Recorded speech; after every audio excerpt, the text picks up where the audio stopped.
जय जगन्नाथ।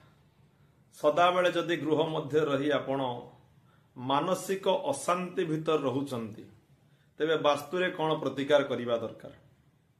गोटे दक्षिणावर्त शंख आणंतु। प्रत्यह स्नान परे सबुदिन गाधोई सारिबा परे से दक्षिणावर्त शंखरे जल दे सूर्य को जल प्रदान करंतु। द्वितीय कौन गोटे पारदर शिवलिंग आनी घरे रखंतु। ताहाको पूजार्चना करिवार किछि आवश्यकता नाही। से पारदर शिवलिंग रहिले तार पॉजिटिविटी बा तार सकारात्मक ऊर्जा द्वारा यथाशीघ्र आपणको शांति मिलिबो ही मिलिबो। एवं ओम नमः शिवाय एही मंत्रटी को प्रत्यह यथाशक्ति आपण जप करि चलंतु। देखिबे यथाशीघ्र मानसिक अशांति दूरीभूत हेबो। विदाय दियंतु। जय।